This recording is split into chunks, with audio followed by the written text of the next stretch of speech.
Presentation ਕਰਾਂਗੇ। ਅੱਜ ਅਸੀਂ ਤੁਹਾਨੂੰ ਸਾਰਿਆਂ ਨੂੰ ਫੰਡਾਮੈਂਟਲ ਰਾਈਟਸ ਦਾ, ਜਿਵੇਂ ਕਿ ਪੰਜਾਬੀ ਵਿੱਚ ਕਿਹਾ ਜਾਂਦਾ ਹੈ, ਬੁਨਿਆਦੀ ਹੱਕ ਜਾਂ ਮੂਲ ਅਧਿਕਾਰ ਬਾਰੇ ਦੱਸਾਂਗੇ।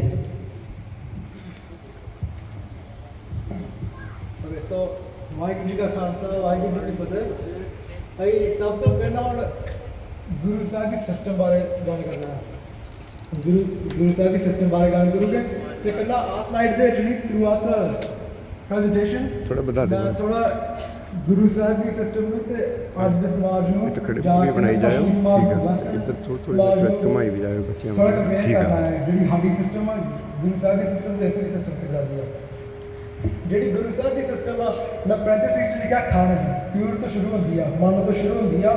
ਜੇ ਸਾਡਾ ਮਨ ਪੱਕਾ ਹੋਵੇ ਜਾਂ ਪਿਓਰ ਹੋਵੇ, ਖਾਨਸ ਹੋਵੇ, ਆਬਵੀਅਸਲੀ ਸਾਨੂੰ ਇਹਨਾਂ ਚਿੰਤਾ ਕਰਨ ਦੀ ਲੋੜ ਨਹੀਂ ਆ ਕਿ ਸਾਡੇ ਐਕਸ਼ਨ ਕਿਸ ਤਰ੍ਹਾਂ ਦੇ ਹੋਵੇ। ਜੇ ਸਾਡਾ ਮਨ ਹੀ ਪਿਓਰ ਆ, ਸਾਡਾ ਮਨ ਹੀ ਸੱਚਾ ਆ, ਮਨ ਹੀ ਖਾਨਸ ਆ, ਇੱਦਾਂ ਦੇ ਮਾੜੇ ਸੋਚ ਨਹੀਂ ਹੁੰਦੇ। ਸਾਨੂੰ ਐਕਸ਼ਨ ਦੀ ਇੰਨੀ ਚਿੰਤਾ ਕਰਨ ਦੀ ਲੋੜ ਨਹੀਂ ਕਿ ਸਾਡੇ ਐਕਸ਼ਨ ਮਾੜੇ ਹੋਣ।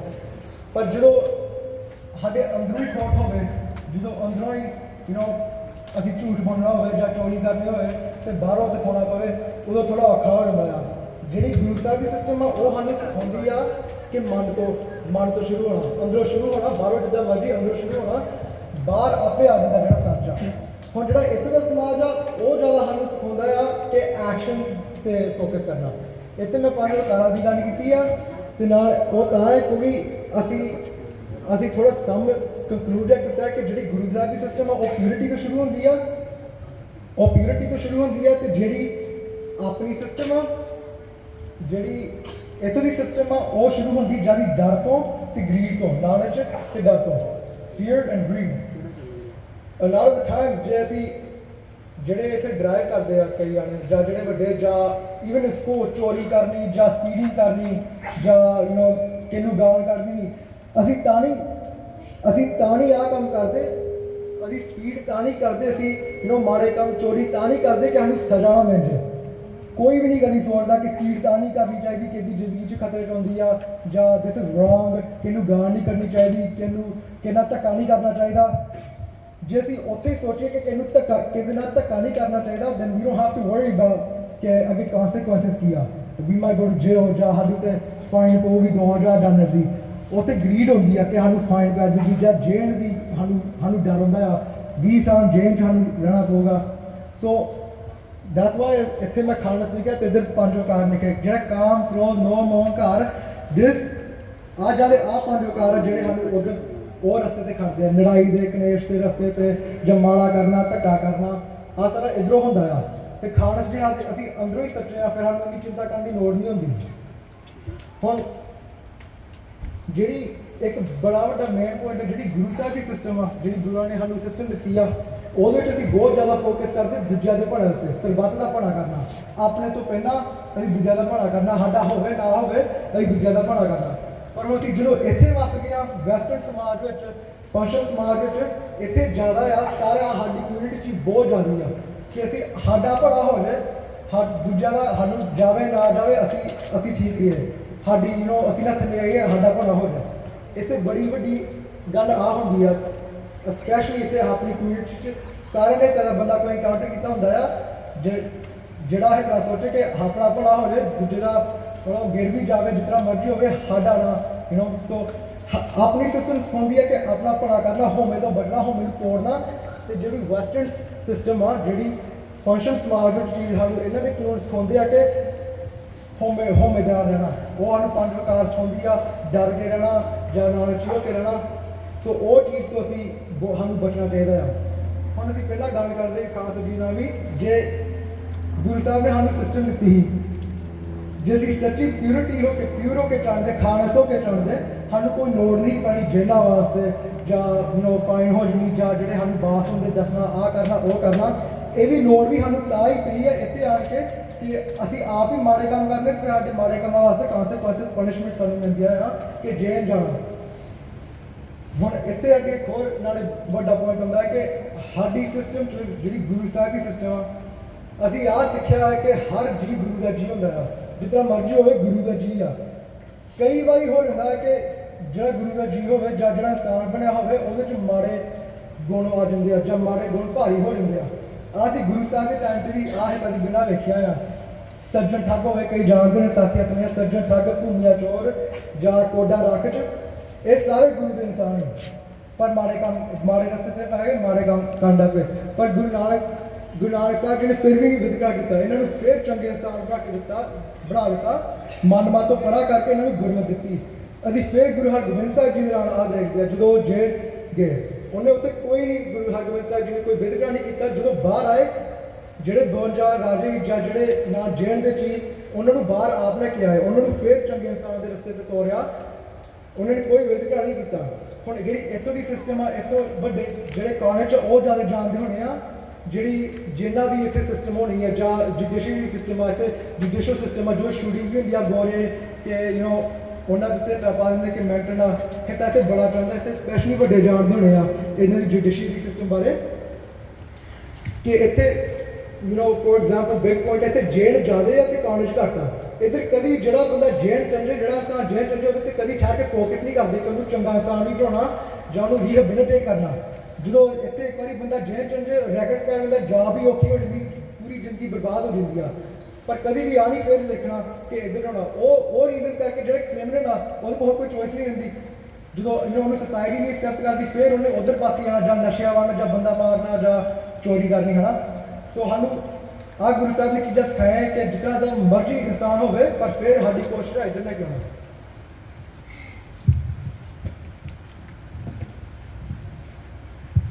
So what are fundamental rights? So ਅਸੀਂ ਇੱਥੇ ਐਗਜ਼ਾਮਪਲਸ ਲਿਖੇ ਆ ਜਿਹੜੇ ਆਪਣੇ ਫੰਡਾਮੈਂਟਲ ਰਾਈਟਸ ਆ। ਉਹ ਹੈਗਾ ਰਾਈਟ ਟੂ ਇਕੁਆਲਿਟੀ, ਜਿਵੇਂ ਕਿ ਪੰਜਾਬੀ ਵਿੱਚ ਕਿਹਾ ਜਾਂਦਾ ਹੈ ਕਿ ਬਰਾਬਰ ਦਾ ਹੱਕ, right to freedom from exploitation, right to freedom of religion, ਧਰਮ ਦਾ ਹੱਕ, right to self determination which is ਆਤਮ ਨਿਰਣੈ ਦਾ ਹੱਕ। And then so basically ਜਿਹੜੇ ਸਾਡੇ ਜਿਹੜੇ ਹੱਕ ਲਿਖੇ ਆ ਫੰਡਾਮੈਂਟਲ ਰਾਈਟਸ, ਆਲਰੇਡੀ ਸਾਨੂੰ ਸ੍ਰੀ ਗੁਰੂ ਗ੍ਰੰਥ ਸਾਹਿਬ ਜੀ ਵਿੱਚ ਬਖਸ਼ੇ ਹੋਏ ਹਨ, ਪਰ ਸਾਡੀ ਬਦਕਿਸਮਤ ਕਰਕੇ ਅਸੀਂ ਦੂਰ ਹੋ ਗਏ ਹਾਂ ਤੇ ਅਸੀਂ ਕਦੀ ਐਕਨੋਲਜ ਨਹੀਂ ਕੀਤੇ।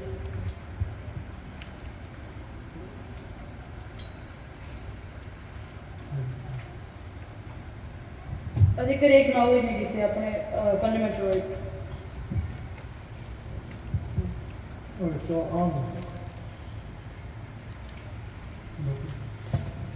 So freedom of religion. So its definition is that it is a principle that supports the freedom of an individual or community in public or private to manifest religion or belief in teaching, practice, worship, and observance. ਪਰ ਸਾਨੂੰ ਸੋ ਇੱਥੇ ਮੈਂ ਥੋੜੀ ਗੱਲ, ਇੱਥੇ ਜਿਹੜੇ ਕਾਫੀ ਕਾਨੂੰਨ ਬਣੇ ਇੱਥੇ ਉਹਨਾਂ ਨੂੰ ਦ ਬਿਲ ਆਫ ਰਾਈਟਸ ਕਹਿੰਦੇ, 10 ਕਾਨੂੰਨ। ਹਰ ਕਾਨੂੰਨ ਸਾਨੂੰ ਇਹ ਬੜੀਆਂ ਚੀਜ਼ਾਂ ਦਿੰਦੇ ਆ, ਇਜਾਜ਼ਤਾਂ ਦਿੰਦੇ ਆ, ਪਰ ਇਹਨਾਂ ਦੇ ਨਾਲ ਲਿਮਿਟੇਸ਼ਨਸ ਵੀ ਹੁੰਦੀਆਂ ਨੇ ਕਿ ਕਈ ਚੀਜ਼ਾਂ ਅਸੀਂ ਨਹੀਂ ਕਰ ਸਕਦੇ। ਫਰੀडम ਆਫ ਰਿਲੀਜਨ ਵਿੱਚ ਹੁੰਦਾ ਹੈ ਕਿ ਅਸੀਂ ਇਹਦੇ ਤੇ ਮੇਨ ਫੋਕਸ ਆ ਕਿ ਹਰ ਧਰਮ ਨੂੰ ਹੱਕ ਆ ਪ੍ਰੈਕਟਿਸ ਕਰਨ ਦਾ, ਪਰ ਸਾਨੂੰ ਆਲਸੋ ਪਬਲਿਕ ਨੂੰ ਦੇਖਣਾ ਪੈਂਦਾ ਆ ਕਿ ਅਸੀਂ ਦੂਜਿਆਂ ਨੂੰ ਡਿਸਟਰਬ ਨਾ ਕਰੀਏ, ਹਾਰਮ ਨਾ ਕਰੀਏ। ਜਿੰਨਾ ਸਾਡਾ ਹੱਕ ਆਪਣੇ ਧਰਮ ਦਾ ਬਣਦਾ, ਉਹਨਾਂ ਹੀ ਉਹਨਾਂ ਦਾ ਬਣਦਾ ਆ। ਅਸੀਂ ਸਾਡੇ ਗੁਰਦੁਆਰੇ ਬਣੇ, ਉਹਨਾਂ ਦੇ ਮੰਦਿਰ ਬਣੇ, ਮਸੀਤ ਬਣੇ, ਚਰਚਾਂ ਬਣੀਆਂ, ਸੋ ਅਸੀਂ ਆਪਣੇ ਕੋਲ ਰਹਿ ਕੇ ਅਸੀਂ ਆਪਣਾ ਪ੍ਰੈਕਟਿਸ ਕਰਦੇ ਜਾਂ ਘਰ ਬਹਿ ਕੇ ਕਰਦੇ ਹਾਂ। ਪਰ ਸਾਨੂੰ ਆਹ ਇੱਕ ਵੱਡੀ ਲਿਮਿਟੇਸ਼ਨ ਆ ਕਿ ਫਿਰ ਵੀ ਹਿਸਾਬ ਨਾਲ ਕਿ ਮਤਲਬ ਅਸੀਂ ਦੂਜਿਆਂ ਨੂੰ ਵੀ ਡਿਸਟਰਬ ਕਰਨਾ। ਅਸੀਂ ਆਪਣੇ ਕੋਲ ਜਿੰਨਾ ਮਰਜ਼ੀ ਕਰੀਏ, ਅਸੀਂ ਤੇ ਰਹਿਣ ਸਫਾਈਆਂ ਨਹੀਂ ਕਰਦੇ, ਆਸਾ ਦੀ ਵਾਰ ਵੀ, ਪਰ ਦੂਜਿਆਂ ਨੂੰ ਨਾ ਡਿਸਟਰਬ ਹੋਵੇ। ਸੋ ਸਾਨੂੰ ਬੜਾ ਸਮਝ ਕੇ ਚੱਲਣਾ ਚਾਹੀਦਾ ਹੈ। ਤੇ ਅਸੀਂ ਇੱਥੇ ਸ੍ਰੀ ਗੁਰੂ ਤੇਗ ਬਹਾਦਰ ਜੀ ਦੀ ਵਿੱਚ ਇਮੇਜ ਲਾਈ ਸੀ, ਕਿਉਂਕਿ ਸਾਨੂੰ ਆਹ ਚੀਜ਼ ਯਾਦ ਰੱਖਣੀ ਚਾਹੀਦੀ ਹੈ ਕਿ ਜਦੋਂ ਅਸੀਂ ਫਰੀडम ਆਫ ਰਿਲੀਜਨ ਦੀ ਗੱਲ ਕਰਦੇ ਹਾਂ, ਸਾਡੇ ਦਿਮਾਗ ਵਿੱਚ ਸ੍ਰੀ ਗੁਰੂ ਤੇਗ ਬਹਾਦਰ ਜੀ ਦਾ ਨਾਮ ਆਉਣਾ ਚਾਹੀਦਾ ਹੈ। ਕੋਈ ਸ੍ਰੀ ਗੁਰੂ ਤੇਗ ਬਹਾਦਰ ਜੀ ਨੇ ਫਰੀडम ਆਫ ਰਿਲੀਜਨ ਇੰਟਰੋਡਿਊਸ ਕੀਤੀ ਸੀ ਤੇ ਹੋਰ ਕੋਈ ਧਰਮ ਦੇ ਨਾਲ ਡਿਸਕ੍ਰਿਮੀਨੇਟ ਨਹੀਂ ਕੀਤਾ। He sacrificed his life for another religion, which basically is the biggest. So like ਵੀ ਪਹਿਲਾਂ ਕਹਿਣ ਲਈ ਕਿ ਸਾਨੂੰ ਹਰ ਵੀ ਜਦੋਂ ਵੀ ਫਰੀडम ਆਫ ਰਿਲੀਜਨ ਦੀ ਗੱਲ ਕਰੀਏ, ਅਸੀਂ ਚੇਤਾ ਰੱਖੀਏ ਕਿ ਸਭ ਤੋਂ ਪਹਿਲਾਂ ਦੁਨੀਆ ਦੇ ਇਤਿਹਾਸ 'ਚ ਕਿੰਨੇ ਆ ਇੰਟਰੋਡਿਊਸ ਕੀਤੀ। ਇੱਥੇ ਆਣ ਕੇ ਨਹੀਂ ਸਾਨੂੰ ਫਰੀडम ਆਫ ਰਿਲੀਜਨ ਮਿਲੀ, ਸਾਨੂੰ ਗੁਰੂ ਤੇਗ ਬਹਾਦਰ ਜੀ ਨੇ ਸਾਨੂੰ ਆਹ ਚੀਜ਼ ਦਿੱਤੀ। ਜਿੱਥੇ ਉਹਨਾਂ ਨੇ ਕੋਈ ਵਿਤਕਰਾ ਨਹੀਂ ਕੀਤਾ, ਕੋਈ ਧਰਮ ਨਾਲ ਵਿਤਕਰਾ ਨਹੀਂ ਕੀਤਾ, ਤੇ ਦੂਜੇ ਧਰਮ ਦੀ ਆਪਣੀ ਜਾਨ ਮਾਰਤੀ। ਇੱਥੇ ਸਾਨੂੰ ਫਿਰ ਯਾਦ ਰੱਖਣੀ ਚਾਹੀਦੀ ਕਿ ਇੱਥੇ ਨਹੀਂ ਮਿਲੀ ਸਾਨੂੰ ਆਣ ਕੇ। ਇੱਥੇ ਮੈਂ ਕੰਪੈਰੀਜ਼ਨ ਉਹ ਕਰਦਾ ਕਿ ਇੱਥੋਂ ਦਾ ਸਮਾਜ ਇੱਥੇ ਨਹੀਂ ਮਿਲੀ ਆ, ਪਰ ਗੁਰੂ ਤੇਗ ਬਹਾਦਰ ਜੀ ਨੇ ਸਾਨੂੰ ਪਹਿਲਾਂ ਵੀ ਦਿੱਤੀ ਆ। ਤੇ ਆ ਜਿਹੜੇ ਸਾਰੇ ਹੱਕਾਂ ਦੀ ਅਸੀਂ ਗੱਲ ਕਰਦੇ ਆ, ਸਾਨੂੰ ਸ੍ਰੀ ਗੁਰੂ ਗ੍ਰੰਥ ਸਾਹਿਬ ਜੀ ਦੇ ਵਿੱਚ ਵੀ ਗੁਰੂ ਸਾਹਿਬ ਨੇ ਸਾਨੂੰ ਦਿੱਤੀ ਆ। Freedom of speech. So its definition is that it is the legal right to express one's opinions freely, मतलब है कि हैगा बोलने का हक हर एक बंदे को या कम्युनिटी को they could basically say whatever they want but there is also a limit to that. ਸੋ ਅਸੀਂ ਇੱਥੇ ਫਰੀडम ਆਫ ਸਪੀਚ ਇੱਥੇ ਇੱਕ ਫਿਰ ਅਸੀਂ ਗੱਲ ਕਰਦੇ ਹਾਂ ਲਿਮਿਟੇਸ਼ਨ ਦੀ ਆ ਵੀ ਉਹੀ ਦੱਸਾਂ ਕਿ ਮੈਂ ਚਾਹੁੰਦਾ ਸਭ ਤੋਂ ਪਹਿਲਾਂ ਕਾਨੂੰਨ ਆਇਆ ਤੇ ਇਹਦੇ ਵਿੱਚ ਲਿਮਿਟੇਸ਼ਨ ਸਭ ਤੋਂ ਵੱਡੀ ਆ ਹੈ ਕਿ ਜਿਹੜੀ ਸਾਡੇ ਕੋਲ ਤੇ opinion ਅਸੀਂ ਜਿਹੜੀ ਮਰਜ਼ੀ ਕਹਿ ਸਕਦੇ ਹਾਂ, ਅਸੀਂ ਖਿਲਾਫ ਜਾ ਸਕਦੇ, ਜਿਹਦੇ ਮਰਜ਼ੀ ਗਵਰਨਮੈਂਟ ਦੇ ਖਿਲਾਫ ਜਾ ਸਕਦੇ ਹਾਂ, ਅਸੀਂ ਜੋ ਮਰਜ਼ੀ ਐਕਸਪ੍ਰੈਸ ਕਰ ਸਕਦੇ ਹਾਂ। ਪਰ ਇਹ ਤੋਂ ਸਭ ਤੋਂ ਵੱਡੀ ਲਿਮਿਟੇਸ਼ਨ ਆ ਹੈ ਕਿ ਇਹਦਾ ਆ ਨਹੀਂ ਮਤਲਬ ਅਸੀਂ ਅਗਲੇ ਬੰਦੇ ਨੂੰ ਜਾਂ ਗਾਲਾਂ ਕੱਢਣੀਆਂ ਜਾਂ ਉਹਨੂੰ ਥ੍ਰੈਟ ਕਰਨਾ ਜਾਂ ਉਹ ਹਾਰਮ ਦੇ ਉਹਦੇ ਵਾਸਤੇ ਡੇਂਜਰਸ ਹੋਵੇ ਕੁਛ ਨਾ ਕੁਛ ਖੇਤਾਂ ਚੀਜ਼ਾਂ ਸਾਨੂੰ ਬਚਣਾ ਪੈਣਾ ਆ। ਅਸੀਂ ਆਪਣੇ ਵੱਲੋਂ ਆਪਣੀ opinion ਜਿਸ ਤਰ੍ਹਾਂ ਮਰਜ਼ੀ ਐਕਸਪ੍ਰੈਸ ਕਰ ਸਕਦੇ ਹਾਂ ਪਰ ਦੂਜਿਆਂ ਉੱਤੇ ਹਾਰ ਨਹੀਂ ਹੋਣਾ ਚਾਹੀਦਾ। ਪਬਲਿਕ ਨੂੰ ਦੇਖਣਾ ਚਾਹੀਦਾ ਉਹਨਾਂ ਵਾਸਤੇ ਕੀ ਚੰਗਾ ਕੀ ਨਹੀਂ, ਉਹ ਸਾਨੂੰ ਆਪ ਧਿਆਨ ਦੇਣਾ ਪੈਂਦਾ ਹੈ। ਤੇ ਅਸੀਂ ਇੱਥੇ ਨਾਲ ਇੱਕ ਪੋਜ਼ਿਟਿਵ ਦੀ ਵੀ ਗੱਲ ਕਰਨੀ ਆ। ਇੱਥੇ ਸਾਨੂੰ ਕੀਮਤ ਸਮਝਣੀ ਚਾਹੀਦੀ ਹੈ। ਆ ਜਿਹੜਾ ਸਾਨੂੰ ਇੱਥੇ ਅਧਿਕਾਰ ਮਿਲਦਾ ਉਹਦੀ ਕੀਮਤ ਸਾਨੂੰ ਸਮਝਣੀ ਚਾਹੀਦੀ ਆ ਕਿ ਜਿਹੜੀ ਬੋਲਣ ਦੀ ਇਜਾਜ਼ਤ ਦੀ ਕੀਮਤ ਕਈ ਮੁਲਕਾਂ 'ਚ ਨਹੀਂ ਹੁੰਦੀ। ਸਾਨੂੰ ਆਹ ਮੁਲਕ 'ਚ ਆ ਹੈਗੀ ਆ, ਸਾਨੂੰ ਮਿਲਦੀ ਆ, ਪਰ ਕਈ ਮੁਲਕ ਵੀ ਹੈਗੇ, ਕਈ ਜਾਣਦੇ ਨਾਰਥ ਕੋਰੀਆ ਬਾਰੇ, ਜਿੱਥੇ ਕੋਈ ਵੀ ਬੰਦਾ ਖਿਲਾਫ ਇੱਕ ਚੀਜ਼ ਵੀ ਬੋਲਦੇ ਤਾਂ ਉਹਦਾ ਸਿਰ ਵੱਢਿਆ ਜਾਂਦਾ ਹੈ, ਉਹਨੂੰ ਐਕਸੀਕਿਊਟ ਕੀਤਾ ਜਾਂਦਾ ਹੈ। ਅਸੀਂ ਇੰਡੀਆ ਦੇ ਦੇਸ਼ ਵਿੱਚ ਇਹ ਤਾਂ ਦੇਖੀਏ, ਇੰਡੀਆ ਵਿੱਚ ਜਸਟ ਰੀਸੈਂਟਲੀ ਕਿ ਦੀਪ ਸਿੱਧੂ ਇੱਥੇ ਦੀ ਸੱਚ ਆਪਣਾ ਸੱਚ ਬੋਲ ਸਕਦੇ ਜੋ ਸਾਨੂੰ ਲੱਗਦਾ, ਉੱਥੇ ਸੱਚ ਬੋਲੋ ਤੇ ਅਸੀਂ ਦੇਖਿਆ ਕੀ ਹੋਇਆ ਦੀਪ ਸਿੱਧੂ ਨਾਲ। ਸੋ ਸਾਨੂੰ ਇੱਥੇ ਬੜੀ ਵੱਡੀ ਪ੍ਰਿਵਿਲੇਜ ਹੈ ਜਿਹੜੀ ਸਾਨੂੰ ਚੰਗੀ ਤਰ੍ਹਾਂ ਯੂਜ਼ ਕਰਨੀ ਚਾਹੀਦੀ ਹੈ, ਸਾਨੂੰ ਆਪਣੇ ਹੱਕ ਵਿੱਚ ਯੂਜ਼ ਕਰਨੀ ਚਾਹੀਦੀ ਆ, ਆਪਣੇ ਬੈਨੀਫਿਟ ਉੱਤੇ ਯੂਜ਼ ਕਰਨੀ ਚਾਹੀਦੀ। ਜਿੱਥੇ ਸਾਨੂੰ ਇਹ ਬੈਨੀਫਿਟ ਕਰਦੀ ਸੀ ਉੱਥੇ ਯੂਜ਼ ਕਰੀਏ, ਕਿਸ ਤਰ੍ਹਾਂ ਕਰਨੀ ਆ। ਸਾਨੂੰ ਇਹ ਸਪੈਸ਼ਲੀ ਇਹ ਜਿਹੜਾ ਆ ਬੜਾ ਵੱਡਾ ਹੈ ਜਿੱਥੇ ਕਈ ਬਹੁਤ ਮੁਲਕਾਂ 'ਚ ਆ ਹੱਕ ਮਿਲਦਾ ਨਹੀਂ ਤੇ ਸਾਨੂੰ ਇੱਥੇ ਪੂਰੇ ਅਧਿਕਾਰ ਮਿਲਦਾ ਆ। ਜੇ ਅਸੀਂ ਗਵਰਨਮੈਂਟ ਖਿਲਾਫ ਹੀ ਕੁਛ ਬੋਲਣਾ ਚਾਹੁੰਦੇ ਹਾਂ, ਪਾਲਿਸੀ ਖਿਲਾਫ ਗਵਰਨਮੈਂਟ ਇਜਾਜ਼ਤ ਦਿੰਦੀ ਆ ਬੋਲਣ ਵਾਸਤੇ। ਸੋ ਆਹ ਨੂੰ ਮਨ 'ਚ ਲੈ ਕੇ ਰੱਖਣਾ ਚਾਹੀਦਾ। Okay, so why is learning the law important? So ਪਹਿਲੀ ਗੱਲ ਤੇ ਸਾਡੇ 10ਵੇਂ ਪਾਤਸ਼ਾਹ ਸ੍ਰੀ ਗੁਰੂ ਗੋਬਿੰਦ ਸਿੰਘ ਜੀ ਨੇ 52 ਹੁਕਮਾਂ ਵਿੱਚ ਲਿਖਿਆ ਆ ਕਿ ਹਰ ਇੱਕ ਸਿੱਖ ਨੂੰ ਰਾਜਨੀਤੀ ਪੜ੍ਹਨੀ ਚਾਹੀਦੀ ਹੈ, ਆਉਣੀ ਚਾਹੀਦੀ ਹੈ ਤੇ ਸਮਝਣੀ ਚਾਹੀਦੀ ਹੈ। ਅਸੀਂ ਪੜ੍ਹਦੇ ਘੱਟ ਹਾਂ ਤੇ ਸੁਣੀਆਂ ਸੁਣਾਈਆਂ ਗੱਲਾਂ ਜ਼ਿਆਦਾ ਸੁਣਦੇ ਹਾਂ, ਅਸੀਂ ਸੱਚ ਦਾ ਖੋਜ ਨਹੀਂ ਕਰਦੇ। So it is really important to do your own research instead of listening to what other individuals say. ਤੇ ਇਹਦੇ ਨਾਲ ਹੁਣ ਮੈਂ ਐਗਜ਼ਾਮਪਲ ਦੇਣਾ ਹੈ ਦੋ ਕਿ ਦੋ ਇੱਕ ਜਿਹੜੇ ਖਾਸ ਜਿਹੜੀ ਹੁਣ ਕਥਾ ਸੁਣਦੇ ਆ ਉਹਨਾਂ ਨੇ ਵੀ ਯਾਰ ਪਹਿਲਾਂ ਬੜੀ ਵਾਰੀ ਸੁਣਿਆ ਹੋਣਾ ਜਾਂ ਮੈਂ ਆਪ ਸੁਣਿਆ ਆ ਕਿ ਸਪੈਸ਼ਲੀ ਜਿਹੜੇ ਵੱਡੇ ਨਿਆਣੇ ਵੀ ਜਿਨ੍ਹਾਂ ਕੋਲ ਸੋਸ਼ਲ ਮੀਡੀਆ ਹੈ, ਇੰਸਟਾਗ੍ਰਾਮ ਹੋਵੇ ਜਾਂ WhatsApp ਹੋਵੇ, ਫੇਸਬੁੱਕ ਹੋਵੇ, ਕਦੇ ਵੀ ਕਿਨੇ ਆਪ ਨਹੀਂ ਪੜ੍ਹਨਾ ਹੁੰਦਾ। ਸਪੈਸ਼ਲੀ ਜਿਹੜੇ ਹੁਣ ਕਈ ਇੰਡੀਆ ਨਹੀਂ ਰਹਿੰਦੇ ਜਾਂ ਇੱਥੇ ਰਹਿੰਦੇ, ਆਪ ਨਹੀਂ ਪੜ੍ਹਨਾ ਹੁੰਦਾ। ਫੇਸਬੁੱਕ ਤੇ ਵੀਡੀਓ ਦੇਖ ਲਈ, ਅੱਗੇ ਫੋਰਵਰਡ ਕਰਤੀ ਭੇਜਤੀ, ਪਰ ਕਦੀ ਵੀ ਕਿਨੇ ਆਪ ਨਹੀਂ ਖੋਜ ਕਰਨੀ ਆ ਸੱਚਾ ਵੀ ਆ ਤੇ ਫੇਕ ਵੀ ਆ। ਪਤਾ ਕਿਵੇਂ ਨਹੀਂ ਦੇਖਣਾ। ਸਪੈਸ਼ਲੀ ਜਿਹੜੇ ਹੁਣ ਇੱਥੇ ਨਿਆਣੇ ਆ, ਕਈ ਟੀਨੇਜਰ ਜਿਨ੍ਹਾਂ ਕੋਲ ਇੰਸਟਾਗ੍ਰਾਮ ਜਾਂ YouTube ਆ, ਉਹਨਾਂ ਦੇ ਵਾਸਤੇ ਬੜੀ ਵੱਡੀ ਚੀਜ਼ ਆ। ਬਿਕਾਜ਼ ਅੱਜ ਕੱਲ੍ਹ ਆਲਮੋਸਟ ਐਵਰੀਥਿੰਗ ਫੇਕ ਹੋ ਸਕਦਾ, ਫੋਟੋਸ਼ਾਪ ਵੀ ਬਹੁਤ ਆ, ਫੇਕ ਵੀ ਵੀਡੀਓ ਬਹੁਤ ਹੁੰਦੀਆਂ ਆ। ਸੋ ਬੜਾ ਧਿਆਨ ਨਾਲ ਕਰਨਾ ਚਾਹੀਦਾ ਜਦੋਂ ਵੀ ਇੰਸਟਾਗ੍ਰਾਮ 'ਤੇ ਹੋਣਾ, ਅੱਗੇ ਨੂੰ ਕਿਹਨੂੰ ਭੇਜਣਾ ਆ ਜਾਂ ਆਪ ਹੀ ਤੁਸੀਂ ਸਮਝ ਕੇ ਬਹਿ ਜਾਂਦੇ ਕਿ ਆਹ ਸੱਚ ਆ। ਆਪ ਇੱਕ ਵਾਰੀ ਦੇਖਣਾ ਚਾਹੀਦਾ, ਖੋਜ 3-4 ਆਰਟੀਕਲਸ ਪੜ੍ਹ ਕੇ ਗੂਗਲ 'ਤੇ ਸਰਚ ਮਾਰ ਕੇ ਆਪ ਹੀ ਥੋੜ੍ਹੀ ਖੋਜ ਕਰਨੀ ਚਾਹੀਦੀ, ਰਿਸਰਚ ਕਰਨੀ ਚਾਹੀਦੀ ਆ ਸੱਚ ਆ ਝੂਠ ਆ ਕੀ ਆ। ਸਾਡੇ ਵਿੱਚ ਬੜੀ ਵੱਡੀ ਪ੍ਰੋਬਲਮ ਆ ਸਪੈਸ਼ਲੀ ਆਪਣੀ ਕਮਿਊਨਿਟੀ 'ਚ। ਸਾਡੇ ਪਰਿਵਾਰਾਂ 'ਚ ਸਾਰੇ ਦੇ ਪਰਿਵਾਰ 'ਚ ਆਉਂਦਾ ਹੈ ਕਿ ਫੋਰਵਰਡ ਕਰ ਦੇਣਾ, ਪੜ੍ਹਨਾ ਕੁਛ ਨਹੀਂ, ਫੋਰਵਰਡ ਕਰ ਦੇਣਾ, ਠਹਿਰ ਕੇ ਫਿਰ ਆ ਵੀ ਪਤਾ ਲੱਗ ਜਾਂਦਾ ਫੇਕ ਆ ਜਾਂ ਉਹ ਆ। ਬੜੀ ਵਾਰੀ ਹੁੰਦਾ ਆ ਤੇ ਜਿਸ ਤਰ੍ਹਾਂ ਭੈਣ ਨੇ ਕਿਹਾ ਤੇ ਪਹਿਲਾਂ ਖਾਸ ਜਿਹੜੀ ਅਸੀਂ ਗੱਲ ਕਰਦੇ ਹਾਂ ਕਿ ਸਾਡੀ ਬਹੁਤ ਵੱਡੀ ਪ੍ਰੋਬਲਮ ਕਿ ਪੜ੍ਹਦੇ ਨਹੀਂ। ਇੱਥੇ ਹੁਣ ਮੈਂ ਹੁਣ ਫਰੀਡਮ ਆਫ ਸਪੀਚ ਦੀ ਗੱਲ ਕੀਤੀ, ਸਾਨੂੰ ਹੱਕ ਆ, ਸਾਨੂੰ ਕੋਈ ਰੋਕਦਾ ਨਹੀਂ ਹੈ ਜਾਂ ਡਾਂਟਦਾ ਨਹੀਂ ਆ ਬੋਲਣ ਤੋਂ ਜਾਂ ਪੜ੍ਹਨ ਤੋਂ।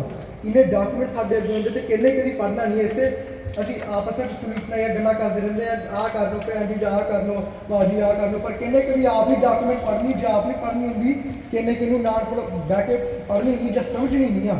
ਸਾਰੇ ਥੋੜ੍ਹਾ ਸੌਖਾ ਤਰੀਕਾ ਲੱਭਣ ਦੀ ਕੋਸ਼ਿਸ਼ ਕਰਦੇ ਕਿ ਸਾਨੂੰ ਨਾ ਪੜ੍ਹਨੀ ਪਏ, ਅਸੀਂ ਆਪ ਹੀ ਕਿਸੇ ਕੋਲ ਸੁਣ ਕੇ ਵੇਖ ਲਈ ਆ ਕਿ ਗੱਲ ਅਸੀਂ ਕਿਹਦੇ ਬਾਰੇ ਕਰਦੇ ਹਾਂ। ਇਹ ਕਿਸੇ ਪਹਿਲਾਂ ਖਾਸ ਜਿਹੜਾ ਅਸੀਂ ਕਰਦੇ ਸੀ ਗੱਲ ਆਹ ਸਪੈਸ਼ਲੀ ਵੱਡਿਆਂ ਵਾਸਤੇ ਬੜਾ ਵੱਡਾ ਐਗਜ਼ਾਮਪਲ, ਸਪੈਸ਼ਲੀ ਜਿਹੜੇ ਸਾਡੇ ਬਜ਼ੁਰਗ ਬੈਠੇ, ਜਿਹੜੇ ਮਾਂ-ਬਾਪ ਵੀ ਬੈਠੇ ਆ ਇੱਥੇ ਬਾਹਰਲੇ ਦੇਸ਼ਾਂ 'ਚ ਆ ਕੇ ਸਾਡਾ ਸਾਰਿਆਂ ਦਾ ਬੜਾ ਵੱਡਾ ਗੋਲ ਹੁੰਦਾ ਆ ਕਿ ਜਿਹੜੇ ਵਾਪਸ ਉੱਤੇ ਪੰਜਾਬ 'ਚ ਬੈਠੇ ਆ ਸਾਡੇ ਰਿਲੇਟਿਵਸ, ਉਹਨਾਂ ਨੂੰ ਇੱਥੇ ਕਿੱਦਾਂ ਦਾ ਕਿਉਣਾ। ਬੜਿਆਂ ਨੇ ਆਪਣੇ ਮਾਂ-ਬਾਪ ਜਾਂ ਭੈਣ ਭਰਾ ਫਸਾਣੇ ਆ, ਕਈ ਬਹੁਤ ਮਰਦੇ ਵੀ ਜੰਗਲਾਂ 'ਚ ਆਣ ਕੇ, ਪਰ ਬਹੁਤ ਫਸਾਣੇ ਆ ਕਿ 25 ਸਾਲਾਂ ਦੀ ਵੀਜ਼ਾ ਨਹੀਂ ਮਿਲਦਾ, 5-10 ਸਾਲਾਂ ਦੀ ਵੀਜ਼ਾ ਨਹੀਂ ਮਿਲਦਾ ਕਦੀ। ਤੇ ਮੈਂ ਆਪ ਦਾਅਵਾ ਨਾ ਕਹਿ ਸਕਦਾ ਕਿਉਂਕਿ ਸਾਡੇ ਪਰਿਵਾਰ 'ਚ ਵੀ ਤਾਂ ਹੁੰਦਾ ਜਿੱਥੇ ਸਾਰਿਆਂ ਨੇ ਕਿਸੇ ਨੂੰ ਫੋਨ ਲਾ ਕੇ ਸੁਣੀ ਸੁਣਾਈ ਗੱਲੀ ਸੁਣੀ ਸੁਣਾਈ ਗਾਣੇ ਸੁਣ ਕੇ ਕਿ ਭਾਜੀ ਤੁਹਾਨੂੰ ਕੀ ਲੱਗਦਾ ਕਿਹੜਾ ਤਰੀਕਾ ਸਭ ਤੋਂ ਬੈਸਟ। ਕਿੰਨੇ ਕਦੀ YouTube ਤੇ ਜਿੱਥੇ ਸਟੈਪ ਬਾਈ ਸਟੈਪ ਵੀ ਦੱਸ ਦਿੰਦੇ ਜਾਂ Google ਤੇ ਸਰਚ ਕਰਕੇ ਕਿ ਬੈਸਟ ਤਰੀਕਾ ਕਿਸ ਤਰ੍ਹਾਂ ਆ, ਜਿਹੜਾ ਬਾਹਰ ਨਾ ਸਿਟੀਜ਼ਨ ਆ ਉਹਨੂੰ ਅਮਰੀਕਾ ਨੇ ਆਉਣ ਦਾ ਬੈਸਟ ਤਰੀਕਾ ਕੀ ਆ। ਸਾਨੂੰ ਸਾਰਿਆਂ ਨੂੰ ਆਹ ਗੱਲਾਂ ਸਮਝਣੀਆਂ ਚਾਹੀਦੀਆਂ ਤੇ ਪੜ੍ਹਨੀਆਂ ਚਾਹੀਦੀਆਂ। ਸਾਡੇ ਵੀ ਸਾਰਾ ਕੁਝ PDF ਹੁੰਦੇ ਆ, ਫੋਨਸ ਹੁੰਦੇ, ਐਪਲੀਕੇਸ਼ਨ, ਸਾਰਾ ਕੁਝ ਹੁੰਦਾ ਆ, ਪਰ ਕਿੰਨੇ ਕਦੀ ਆਪ ਨਹੀਂ ਪੜ੍ਹਨਾ। ਤੇ ਹਾਂ ਹੁੰਦਾ ਹੈ ਕਿ ਕਦੀ ਖੇਤਾਂ ਦੇ ਕੇਸ ਆ ਜਾਂਦੇ ਜਿੱਥੇ ਕੋਈ ਤਰੀਕਾ ਨਹੀਂ ਹੁੰਦਾ ਇੰਡੀਆ ਦੇ ਮਾਂ ਜਾਂ ਬਾਪ ਨੂੰ ਬਚਾਉਣ ਲਈ। ਪਰ ਜੇ ਨਾ ਵੀ ਇੱਥੇ ਆਉਣ ਇੰਨੀ, ਜੇ ਮੈਨੂੰ ਪੁੱਛੋ ਮੈਂ ਇੱਥੇ ਤਾਂ ਰਹਿਣ ਵਾਲਾ, ਪਰ ਫਿਰ ਵੀ ਇੰਨਾ ਬਿਗ ਨਹੀਂ ਕਈ ਤਰ੍ਹਾਂ ਜਿਹੜੇ ਪਿਓ ਹੁੰਦੇ ਆ ਜਾਂ ਜਿਹੜੇ ਫਾਦਰ ਹੁੰਦੇ ਉਹ ਇੱਥੇ ਆ ਜਾਂਦੇ ਆ ਤੇ ਪੂਰੀ ਜ਼ਿੰਦਗੀ ਫਿਰ ਉਹ ਆਪਣੇ ਨਿਆਣਿਆਂ ਨੂੰ ਨਹੀਂ ਦੇ ਸਕਦੇ, ਜਾਂ ਦਰਬਾਰ ਸਾਹਿਬ ਨਹੀਂ ਜਾ ਸਕਦੇ, ਮੱਥਾ ਨਹੀਂ ਟੇਕ ਸਕਦੇ, ਆਪਣੀ ਵਾਈਫ ਨੂੰ ਨਹੀਂ ਦੇਖ ਸਕਦੇ। ਸੋ ਉਹਨਾਂ ਨੇ ਵੀ ਇੱਥੇ ਡਿਪਰੈਸ਼ਨ 'ਚ ਹੋਣਾ ਜਾਂ ਦਿਮਾਗ ਖਰਾਬ ਹੋ ਜਾਂਦਾ ਕਿ ਪੂਰੀ ਜ਼ਿੰਦਗੀ। ਉਹਦੇ ਤੋਂ ਬੈਟਰ ਆਈ ਸੀ ਕਿ ਉੱਥੇ ਆਪਣੇ ਪਰਿਵਾਰ ਨਾਲ ਰਹਿ ਜਾਣ, ਇੱਥੇ ਨਾ ਆਉਂਦੇ ਪਰ ਪਰਿਵਾਰ ਤੇ ਪੂਰਾ ਹੋਊਗਾ, ਨਿਆਣੇ ਤੇ ਆਪਣੇ ਹੋਣਗੇ। ਸੋ ਉਹ ਸਾਨੂੰ ਬਹੁਤ ਸਮਝ ਕੇ ਆਹ ਗੱਲ ਸੁਣਨੀ ਚਾਹੀਦੀ, ਸਾਨੂੰ ਚੱਲਣਾ ਚਾਹੀਦਾ ਹੈ ਕਿ ਇੱਥੇ ਅਮਰੀਕਾ 'ਚ ਰਹਿਣ ਦਾ ਸਾਡੇ ਕੋਲ ਅਧਿਕਾਰ, ਅਸੀਂ ਹਰ ਚੀਜ਼ ਕੋਸ਼ਿਸ਼ ਕਰੀਏ ਕਿ ਸਮਝਣੀ ਹੈ ਤੇ ਅਸੀਂ ਆਪ ਪੜ੍ਹਨੀ ਆ, ਦੂਜਿਆਂ ਦੀ ਵੀ ਅਸੀਂ ਓਪੀਨੀਅਨ ਇਨਪੁੱਟ ਲੈ ਸਕਦੇ, ਪਰ ਆਪਣਾ ਸਾਨੂੰ ਗੁਰੂ ਸਾਹਿਬ ਜੀ ਨੇ ਦਿਮਾਗ ਦਿੱਤਾ ਹੈ ਉਹ ਵੀ ਅਸੀਂ ਆਪ ਵਰਤੀਏ ਦੂਜਿਆਂ ਦੀ ਗੱਲ ਸੁਣ ਤੋਂ ਪਹਿਲਾਂ। ਓਕੇ, ਹੁਣ ਸਾਡੀ ਅਖੀਰਲੀ ਸਲਾਈਡ ਹੈ ਤੇ ਅਸੀਂ ਐਂਡ ਤੋਂ ਹੀ ਕਰਨ ਲੱਗੇ ਹਾਂ। ਅਸੀਂ ਇੱਥੇ ਖਾਲਸਾ ਰਾਜ ਦੀ ਨਾਲ ਗੱਲ ਕਰਦੇ ਹਾਂ, ਇੱਥੇ ਇੱਕ ਬਿਗ ਕੰਪੈਰੀਜ਼ਨ ਅਸੀਂ ਕਰਨਾ ਆ। ਜੇ ਅਸੀਂ ਪੂਰੇ ਟਾਈਮ ਅਸੀਂ ਬੁਨਿਆਦੀ ਹੱਕਾਂ ਦੀ ਗੱਲ ਕਰਦੇ ਹਾਂ, ਤੇ ਜੇ ਕਿਤੇ ਵੀ ਪੂਰੀ ਦੁਨੀਆ ਦੀ ਇਤਿਹਾਸ ਨਾਲ ਬੁਨਿਆਦੀ ਹੱਕ ਦੇ ਸਤਿਕਾਰ ਮਿਲਿਆ ਹੈ, ਜਿਹੜਾ ਰਿਸਪੈਕਟ ਸਾਨੂੰ ਮਿਲੀ ਫੰਡਾਮੈਂਟਲ ਰਾਈਟਸ ਬਾਰੇ, ਉਹ ਖਾਲਸਾ ਰਾਜ ਵਿੱਚ ਅਸੀਂ ਦੇਖੀ ਗੱਲ, ਉਹ ਅਸੀਂ ਗੁਰੂ ਇਤਿਹਾਸ 'ਚ ਦੇਖੀ, ਸਿੱਖ ਇਤਿਹਾਸ 'ਚ ਆ ਗੱਲ ਦੇਖੀ ਆ। ਜਿਹੜਾ ਖਾਲਸਾ ਰਾਜ ਆ, ਗੁਰੂ ਇਤਿਹਾਸ ਉਹਨਾਂ ਨੇ ਕਰਕੇ ਦਿਖਾਇਆ ਆ ਜਿਹੜੀ ਗੱਲਾਂ, ਉਹਨਾਂ ਨੇ ਫੰਡਾਮੈਂਟਲ ਰਾਈਟਸ ਨੂੰ ਲਾਗੂ ਵੀ ਕਰਾਇਆ, ਚਲਾਇਆ ਵੀ, ਰਿਸਪੈਕਟ ਵੀ ਕੀਤੀ ਤੇ ਉਹਨਾਂ ਦੀ ਰਾਖੀ ਵੀ ਉਹਨਾਂ ਨੇ ਰੱਖੀ ਆ। ਅਸੀਂ ਜੇ ਗੁਰੂ ਇਤਿਹਾਸ 'ਚ ਜਾਈਏ, ਅਸੀਂ ਇੱਥੇ ਪਹਿਲੇ ਪਾਤਸ਼ਾਹੀ ਗੁਰੂ ਨਾਨਕ ਸਾਹਿਬ ਜੀ ਦੀ ਗੱਲ ਹੁੰਦੀ ਆ, ਜਿੱਥੇ ਉਹਨਾਂ ਨੇ ਕਰਤਾਰਪੁਰ ਸਾਹਿਬ 'ਚ ਉਹਨਾਂ ਨੇ ਚਾਲੂ ਕੀਤਾ ਸੀ ਬੁਨਿਆਦੀ ਹੱਕਾਂ ਦੀ ਗੱਲ। ਅਸੀਂ ਗੁਰੂ ਅੰਗਦ ਦੇਵ ਜੀ ਵੱਲ ਵੇਖੀਏ, ਉਹਨਾਂ ਨੇ ਖਡੂਰ ਸਾਹਿਬ ਗੱਲ ਕੀਤੀ। ਅਸੀਂ ਗੁਰੂ ਅਮਰਦਾਸ ਸਾਹਿਬ ਜੀ ਦੀ ਗੱਲ ਕਰੀਏ, ਉਹਨਾਂ ਨੇ ਗੋਇੰਦਵਾਲ ਸਾਹਿਬ ਗੱਲ ਕੀਤੀ। ਅਸੀਂ ਗੁਰੂ ਰਾਮਦਾਸ ਜੀ ਦੀ ਗੱਲ ਕਰੀਏ, ਉਹਨਾਂ ਨੇ ਅੰਮ੍ਰਿਤਸਰ ਆਣ ਕੇ ਉਹਨਾਂ ਨੇ ਬੁਨਿਆਦੀ ਹੱਕਾਂ ਦੀ ਉਹਨਾਂ ਸੱਚਾਈ ਦਿਖਾਈ, ਰਾਖੀ ਕੀਤੀ। ਅਸੀਂ ਗੁਰੂ ਅਰਜਨ ਦੇਵ ਜੀ ਦੀ ਗੱਲ ਕਰੀਏ, ਉਹਨਾਂ ਨੇ ਤਰਨਤਾਰਨ ਸਾਹਿਬ ਆਣ ਕੇ ਗੱਲ ਕੀਤੀ, ਬੁਨਿਆਦੀ ਹੱਕਾਂ ਦੀ ਸਤਿਕਾਰ ਕੀਤਾ।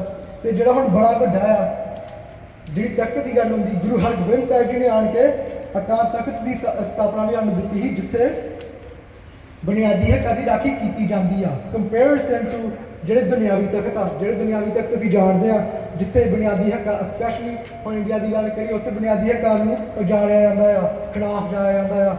ਤੇ ਸੋ ਸਾਨੂੰ ਸਭ ਤੋਂ ਵੱਡਾ ਤੇ ਗੁਰੂ ਹਰਗੋਬਿੰਦ ਸਾਹਿਬ ਜੀ ਨੇ ਆਪਣਾ ਸਾਨੂੰ ਤ੍ਰੋਣ ਦਿੱਤਾ ਸੀ, ਬਰਾਬਰ ਬਣਾ ਕੇ, ਜਿੱਧਰ ਇੱਧਰ ਜਾਂ ਦਿੱਲੀ ਦਾ ਤਖਤ ਜਿਹੜਾ ਵੀ ਹੋਵੇ ਖਿਲਾਫ, ਉੱਥੇ ਗੁਰੂ ਹਰਗੋਬਿੰਦ ਸਾਹਿਬ ਜੀ ਨੇ ਆਪਣਾ ਤਖਤ ਆਪ ਬਣਾਇਆ ਹੈ। ਅਸੀਂ ਫਿਰ ਗੁਰੂ ਗੋਬਿੰਦ ਸਿੰਘ ਜੀ ਦੀ ਗੱਲ ਵੀ ਦੇਖਦੇ ਹਾਂ ਅਨੰਦਪੁਰ ਸਾਹਿਬ 'ਚ, ਜਿੱਥੇ ਉਹਨਾਂ ਨੇ ਆਪਣਾ ਤਖਤ ਆਪ ਬਣਾਇਆ ਹੈ, ਜਿੱਥੇ ਜੇ ਮੈਨੂੰ ਪੁੱਛੋ ਆਲਮੋਸਟ ਸਾਰਾ ਜਿਹੜਾ ਕਾਨੂੰਨੀ ਸਿੱਖਾਂ ਨੇ ਬਣਾਇਆ ਸੀ, ਸਿੱਖਾਂ ਦਾ ਚੱਲਦਾ ਸੀ, ਜਿਹੜੀ ਉਨੀ ਕੁ ਜਗ੍ਹਾ ਸੀ ਉਹ ਆਪਣਾ ਰਾਜ ਹੀ। ਅਸੀਂ ਫਿਰ ਸਿੱਖ ਇਤਿਹਾਸ 'ਚ ਆਈ, ਅਸੀਂ ਹੋਰ ਐਗਜ਼ਾਮਪਲ ਦੇਖਦੇ ਹਾਂ। ਇੱਥੇ ਬੰਦਾ ਸਿੰਘ ਬਹਾਦਰ ਜੀ ਦੀ ਤਸਵੀਰ ਹੁੰਦੀ ਆ, ਮਹਾਰਾਜਾ ਰਣਜੀਤ ਸਿੰਘ ਜੀ ਦੀ, ਸੰਤ ਜਰਨੈਲ ਸਿੰਘ ਭਿੰਡਰਾਵਾਲੇ ਦੀ ਹੁੰਦੀ ਆ ਤਸਵੀਰਾਂ। ਇਹਨਾਂ ਨੇ ਸਾਰਿਆਂ ਨੇ, ਬੰਦਾ ਸਿੰਘ ਬਹਾਦਰ ਜੀ ਨੇ ਸਭ ਤੋਂ ਪਹਿਲਾਂ ਜਿਹੜੀ ਪੀਪਲਜ਼ ਰਿਪਬਲਿਕ ਕਹਿੰਦੇ ਜਿੱਥੇ ਅਮਰੀਕਾ ਆ, ਸਭ ਤੋਂ ਪਹਿਲੀ ਵਾਰੀ ਇਤਿਹਾਸ 'ਚ ਬੰਦਾ ਸਿੰਘ ਬਹਾਦਰ ਜੀ ਨੇ ਆਹ ਗੱਲ ਕੀਤੀ, ਜਿੱਥੇ ਉਹਨਾਂ ਨੇ ਅਧਿਕਾਰਾਂ ਦੀ ਉਹਨਾਂ ਨੇ ਰਾਖੀ ਕੀਤੀ ਤੇ ਕੋਈ ਵਿਤਕਰਾ ਨਹੀਂ ਕੀਤਾ, ਨਾ ਮੁਸਲਮਾਨਾਂ, ਨਾ ਹਿੰਦੂਆਂ ਵਿੱਚ, ਨਾ ਗੋਰਿਆਂ ਵਿੱਚ, ਨਾ ਸਿੱਖਾਂ ਵਿੱਚ, ਸਾਰਿਆਂ ਨੂੰ ਉਹੀ ਮਨੁੱਖੀ ਅਧਿਕਾਰ ਮਿਲੇ। ਤੇ ਅਸੀਂ ਫਿਰ ਆਹ ਗੱਲ ਆਣ ਕੇ ਵੇਖਦੇ ਹਾਂ ਮਹਾਰਾਜਾ ਰਣਜੀਤ ਸਿੰਘ ਜੀ ਦੇ ਰਾਜ ਵਿੱਚ, ਖਾਲਸੇ ਦੇ ਰਾਜ ਵਿੱਚ, ਜਿੱਥੇ ਈਸਾਈ, ਮੁਸਲਮਾਨ, ਹਿੰਦੂਆਂ ਨੂੰ ਤੇ ਸਿੱਖ ਭਰਾਵਾਂ ਨੂੰ ਸਾਰਿਆਂ ਨੂੰ ਉਹੀ ਮਨੁੱਖੀ ਅਧਿਕਾਰ ਮਿਲੇ, ਬਰਾਬਰਤਾ ਦੇ। ਜਿੰਨੀ ਪੈਣੀ ਜਾਂ ਜਿੰਨੇ ਫਾਰਮ, ਜਿੰਨੇ ਏਕੜ ਇੱਕ ਗੁਰਦੁਆਰੇ ਨਹੀਂ ਆਉਂਦੇ, ਉਹਨੇ ਏਕੜ ਮੰਦਰ ਨਹੀਂ ਆਉਂਦੇ, ਮਸੀਤ ਨਹੀਂ ਆਉਂਦੇ, ਉਹਨੇ ਕਦੀ ਵੀ ਵਿਤਕਰਾ ਨਹੀਂ ਕੀਤਾ, ਸਾਰਿਆਂ ਨੂੰ ਇਕੁਅਲ ਰੱਖਿਆ ਹੈ। ਤੇ ਵੀ ਫਿਰ ਆਣ ਕੇ 84 ਚਾਗਨ ਦੇਖਦੇ ਜਰਨੈਲ ਸਿੰਘ ਖਾਲਸਾ ਭਿੰਡਰਾਵਾਲੇ ਦੀ ਥਰੂ ਦੇ ਧਰਮ ਵਿਰੋਧ ਮੋਰਚਾ, ਜਿਹੜੇ ਕਈ ਜਾਣਦੇ ਹੁੰਦੇ ਆ। ਤੇ ਅਨੰਦਪੁਰ ਮਤਿਆਂ ਵਿੱਚ ਅਸੀਂ ਗੱਲ ਫਿਰ ਆਣ ਕੇ ਦੇਖੀ, ਜਿੱਥੇ ਉੱਥੇ ਵੀ ਜਿਹੜੇ ਅਨੰਦਪੁਰ ਮਤੇ ਜਿਨ੍ਹਾਂ ਨੇ ਪੜ੍ਹੇ ਆ, ਉਹਦੇ ਵਿੱਚ ਆਲਮੋਸਟ ਸਾਰੇ ਮਨੁੱਖੀ ਅਧਿਕਾਰ ਔਰ ਬੁਨਿਆਦੀ ਹੱਕਾਂ ਦੀ ਗੱਲ ਕੀਤੀ, ਫੰਡਾਮੈਂਟਲ ਰਾਈਟਸ ਬਾਰੇ ਗੱਲ ਕੀਤੀ ਸੀ। ਸੋ ਇੱਥੇ ਸਾਨੂੰ ਬੜਾ ਵੱਡਾ ਕੰਪੈਰੀਜ਼ਨ ਆਉਂਦਾ ਹੈ ਕਿ ਹਾਂ ਅਸੀਂ ਅਮਰੀਕਾ 'ਚ ਸਾਰੇ ਰਹਿੰਦੇ ਹਾਂ ਤੇ ਅਸੀਂ ਜੰਮੇ ਵੀ ਇੱਥੇ ਹਾਂ, ਤੇ ਉਹਨਾਂ ਨੇ ਸਾਨੂੰ ਇੱਥੇ ਵੀ ਸਾਨੂੰ ਦਿੰਦੇ ਆ ਫੰਡਾਮੈਂਟਲ ਰਾਈਟਸ, ਪਰ ਅਸੀਂ ਕਦੀ ਚੇਤਾ ਨਾ ਭੁੱਲੀਏ ਜਿਹੜੀ ਗੁਰੂ ਸਾਹਿਬ ਦੀ ਸਿਸਟਮ ਆ, ਜਿਹੜੇ ਗੁਰੂ ਸਾਹਿਬ ਨੇ ਸਾਨੂੰ ਪਹਿਲਾਂ ਹੀ ਹੱਕ ਸ੍ਰੀ ਗੁਰੂ ਗ੍ਰੰਥ ਸਾਹਿਬ ਜੀ ਦੇ ਵਿੱਚ ਬਖਸ਼ੇ 300-400 ਸਾਲ ਪਹਿਲਾਂ। ਭਾਈ ਸਾਹਿਬ ਜੀ ਇੱਥੇ ਕਰਤਾਰ ਸਿੰਘ ਸਰਾਭੇ ਦੀ ਵੀ ਗੱਲ ਕਰਨ ਡਏ। ਕਰਤਾਰ ਸਿੰਘ ਸਰਾਭਾ ਜਿਹੜੇ ਸਾਰੇ ਗਦਰ ਨਹਿਰੀ ਗਦਰੀ ਬਾਬੇ ਉਹ ਬਾਹਰ ਪਹੁੰਚ ਗਏ, ਉਹਨਾਂ ਨੂੰ ਕੋਈ ਲੋੜ ਨਹੀਂ ਵਾਪਸ ਜਾਣ ਦੀ। ਇੱਥੇ ਵੀ ਉਹਨਾਂ ਕੋਲ ਹੀ ਹੱਕ ਸੀ, ਉਦੋਂ ਥੋੜੇ ਘੱਟ ਹੁੰਦੇ ਪਰ ਫਿਰ ਵੀ ਹੱਕ ਹੈਗਾ ਜ਼ਮੀਨ ਦਾ ਰਹਿਣ ਦਾ। ਪਰ ਉਹ ਫਿਰ ਵੀ ਲੜੇ ਸੀ ਪੰਜਾਬ ਵਾਸਤੇ, ਦੇਸ਼ ਵਾਸਤੇ, ਗੋਰਿਆਂ ਤੋਂ ਛਡਾਉਣਾ, ਕਿਉਂਕਿ ਉਹਨਾਂ ਨੂੰ ਪਤਾ ਹੀ ਉਹਦੀ ਕੀਮਤ ਕੀ ਹੈ ਕੰਪੇਅਰ ਟੂ ਇੱਥੇ ਕੀਮਤ ਕੀ ਆ।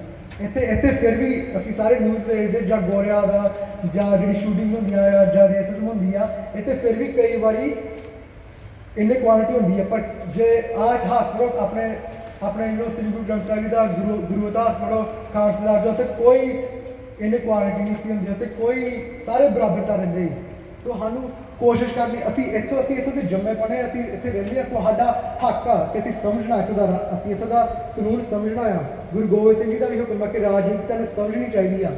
ਪਰ ਸਾਨੂੰ ਅਸੀਂ ਥੋੜ੍ਹਾ ਜਿਹੜੀ ਗੁਰੂ ਸਾਹਿਬ ਨੇ ਸਿਸਟਮ ਬਖਸ਼ੀ ਆ, ਅਸੀਂ ਉੱਥੇ ਥੋੜ੍ਹਾ ਪਰਾ ਜਾ ਹੋ ਗਿਆ। ਸੋ ਸਾਡੀ ਕੋਸ਼ਿਸ਼ ਓਨੀ ਹੋਣੀ ਪੂਰੀ ਚਾਹੀਦੀ ਹੈ ਕਿ ਅਸੀਂ ਫਿਰ ਉਹ ਯਾਦ ਕਰੀਏ ਗੁਰੂ ਸਾਹਿਬ ਦੀ ਸਿਸਟਮ ਅਤੇ ਉੱਥੇ ਵਾਪਸ ਆਈਏ। ਕੋਈ ਗੁਰੂ ਸਾਹਿਬਾਂ ਨੇ ਸਾਨੂੰ ਆਪਣੇ ਬਰਾਬਰ ਤੱਕ ਬਣਾਇਆ ਕਿ ਸਤਿਗੁਰ ਵੀ ਪੂਰਾ ਹੈ ਅਤੇ ਸਿੱਖ ਵੀ ਪੂਰਾ ਹੈ।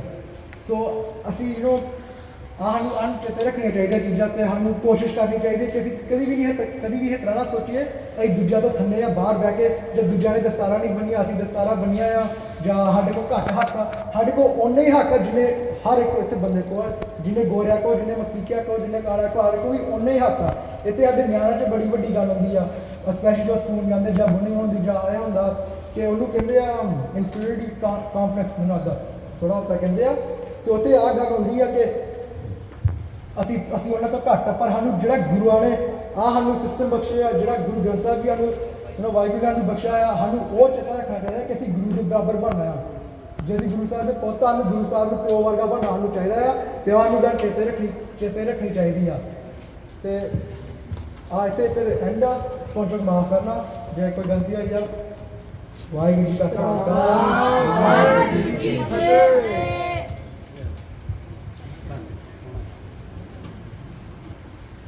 ਵਾਹਿਗੁਰੂ ਵਾਹਿਗੁਰੂ ਵਾਹਿਗੁਰੂ